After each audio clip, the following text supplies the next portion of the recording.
টিউশনির টাকায় কিনেছেন 18টি ফ্ল্যাট আর ভরি ভরি স্বর্ণ। শুধু তাই না, ব্যাংকে জমিয়েছেন কোটি কোটি টাকা। মনে প্রশ্ন আসতেই পারে, এমনও কি সম্ভব? কিন্তু তাই হয়েছে জুনায়েদ আহমেদ পলকের স্ত্রী আরিফা জেসমিন কণিকার ক্ষেত্রে। বিগত সরকারের তথ্য ও যোগাযোগ প্রতিমন্ত্রী জুনায়েদ আহমেদ পলকের নির্বাচনী হলফনামায় স্ত্রীর সম্পদের পরিমাণ ছিল মাত্র 50,000 টাকা, কিন্তু 15 বছরেই সেই সম্পদ বেড়ে ঢাকায় 15টি ও আমেরিকায় 3টি ফ্ল্যাটে দাঁড়ায়। কিভাবে সম্ভব? চলুন এক নজরে দেখে আসি পলকের স্ত্রীর আয়ের উৎস কী। দেশের বহু বিশ্ববিদ্যালয়ে পড়া তরুণ তরুণী টিউশনি করেই চলেন, যদিও সেই টাকা দিয়ে হয়তো কোনো রকম থাকা খাওয়ার ব্যবস্থা হয়, কারণ খুব একটা আয় নেই এই পেশায়। কিন্তু এই পেশাকেই যেন এক অন্যরকম শিল্পের পর্যায়ে নিয়ে গেছেন ইন্টারনেট বন্ধ করে দেয়া আলোচিত প্রতিমন্ত্রী পলকের স্ত্রী আরিফা জেসমিন কণিকা। ঢাকা শহরের মতো ব্যয়বহুল এক শহরে যেখানে বাড়ি ভাড়াতেই চলে যায় মাসিক আয়ের 40 থেকে 60%, সেই শহরেই শুধু টিউশনির টাকা দিয়েই গড়েছেন 15টি ফ্ল্যাট আর ব্যাংকে শত কোটি টাকা। কিন্তু আসলেও কি তা সম্ভব? যদি সম্ভব হতোই, তাহলে দেশের বেশিরভাগ টিউশনি করা তরুণ তরুণী অন্তত একটি করে ফ্ল্যাটের মালিক হতেন।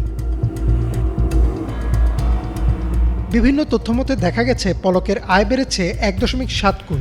সেখানে নিজেকে উদ্যোক্তার দাবি করা পলকের স্ত্রীর আয় বেড়েছে 1.5 গুণ। 2008 সালের নির্বাচনে পলক নিজের হলফনামায় লিখেছিলেন 500 কৃষি জমি, ব্যাংকে 50,000 টাকা ও 60,000 টাকার আসবাবপত্র রয়েছে তার। পরবর্তীতে 2014 সালে তিনি হয়ে যান তথ্য ও যোগাযোগ প্রতিমন্ত্রী আর হাতে পেয়ে যান আলাদিনের চেরাগ। তৎকালীন প্রধানমন্ত্রী শেখ হাসিনার ছেলে সজীব ওয়াজেদ জয় ছিলেন তথ্য ও যোগাযোগ উপদেষ্টা। সেই সূত্রে জয়ের সঙ্গে গড়ে ওঠে তার ঘনিষ্ঠ সম্পর্ক। সেই সুযোগকেই কাজে লাগিয়ে একে একে গড়তে থাকেন সম্পদের পাহাড়। পিছিয়ে থাকেনি তার স্ত্রী কণিকাও। সর্বশেষ হলফনামা অনুযায়ী পলকের স্ত্রী কণিকার নামে প্রায় 2.5 কোটি টাকার অস্থাবর সম্পদ রয়েছে, যার মধ্যে নগদ প্রায় 45 লাখ টাকা, ব্যাংকে প্রায় 54 লাখ টাকা, 45 লাখ টাকার সঞ্চয়পত্র, 1,17,00,000 টাকার এফডিআর ও 30 ভরি স্বর্ণ রয়েছে। এছাড়াও রয়েছে প্রায় 1,22,00,000 টাকার স্থাবর সম্পত্তি, যার মধ্যে 30,65,000 টাকার কৃষি জমি, 5 লাখ টাকার অনাবাদি জমি, 36 লাখ টাকার দালান ও 50 লাখ টাকার অ্যাপার্টমেন্ট দেখানো হয়েছে। সাবেক প্রধানমন্ত্রী শেখ হাসিনার আস্থাভাজন হওয়ার পর থেকে নামে বেনামে প্রায় 30 থেকে 40,000 কোটি টাকার সম্পদ গড়েছেন পলক ও তার স্ত্রী কণিকা। কণিকা পেশায় একজন স্কুল শিক্ষিকা, কিন্তু গত 10 বছরে তিনি হয়েছেন কয়েক হাজার কোটি টাকার মালিক। একজন স্কুল শিক্ষিকার বেতন বা টিউশনির টাকা দিয়ে যা কোনোভাবেই সম্ভব না। এসব সম্পদ মূলত দুর্নীতির টাকায় গড়া। আইসিটি খাতে যে কোনো প্রকল্প নিলেই পলককে দিতে হতো তার 15%।